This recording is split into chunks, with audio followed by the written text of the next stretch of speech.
अस्सलाम वालेकुम, मेरा नाम डॉक्टर गुलाम नबी। आप देख रहे हैं हमारा चैनल इकोब्रीड जेनेटिक्स पाकिस्तान। आज की वीडियो में हम आपको बताएंगे एम्ब्रियो में और जो हम सीमन रखवाते हैं उसमें क्या फ़र्क है। दूसरा हम ये बताएंगे इसमें ज़्यादा अच्छी टेक्निक क्या है और दोनों के फ़ायदे और नुकसानात क्या हैं। इसमें ये होता है कि हमने एक बकरी जब हीट में आती है तो उसमें हम एक दूसरे बकरे का जो एक लीड जेनेटिक्स का बकरा होता है, या हम बकरे से उसको क्रॉस करवाते हैं या हम उसको उसमें सीमन रखते हैं।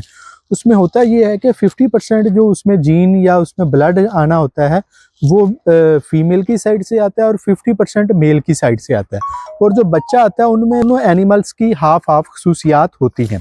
जो एम्ब्रियो होता है, एम्ब्रियो ये होता है कि हमने जो एक बहुत अच्छी नस्ल की बकरी है, एक अच्छे नस्ल के बकरे के साथ क्रॉस करवाया। एक ही नस्ल के, जैसे मैं एग्जांपल देता हूँ, आपने हमारी वीडियोस में बोर गोट के बच्चे देखे होंगे। ये है कि हमारे बकरियां हमारी देसी हैं, लेकिन जो बच्चे पैदा हुए हैं वो 100% बोर गोट के हुए हैं। वो क्योंकि जो उनके एम्ब्रियो में जो हमने इनिशियल क्रॉस करवाया तो वो दोनों प्योर ब्रीड बोर गोट थे। उनसे हमने जब एग्स कलेक्ट किए और इस बकरी में ला के रखे तो उन्हीं का ही सारा 100% जो ब्लड था वो इसमें आया और हमारी लोकल ब्रीड का उसमें कोई क्रॉस ब्रीडिंग नहीं हुई। और जो हमारे पास पहला बच्चा आया वो 100% बोर की खसूसियात में आया है। लेकिन जब हम इंसेमिनेशन की बात करेंगे, इंसेमिनेशन में उसमें 50% बोर का ब्लड आएगा और 50% जो भी हमारी लोकल ब्रीड होगी उसका आएगा।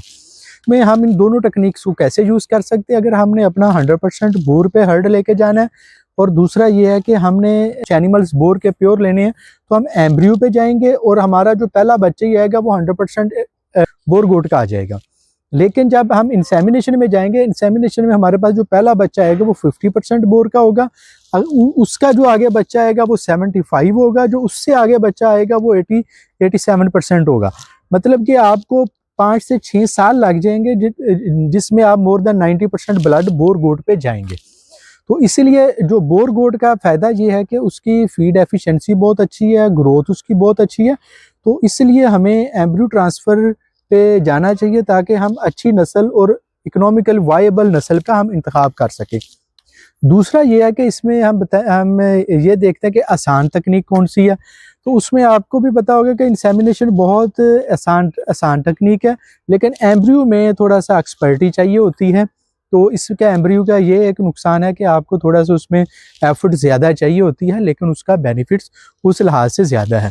तो अपने हर्ड को इम्प्रूव करवाने के लिए, जैसे आप पाकिस्तान में गायों में बहुत सारे लोग, भैंसों में बहुत सारी कंपनीज आ गई हैं जो एम्ब्रियो ट्रांसफ़र कर रही हैं ताकि अपना हर्ड बेहतर से बेहतर हो सके और ये हर्ड जल्दी बेहतर हो जाएगा। इंसेमिनेशन में बहुत ज़्यादा टाइम लग जाता है। तो इसीलिए अपने जानवरों को एम्ब्रियो रखवाने के लिए हमसे रब्ता करें।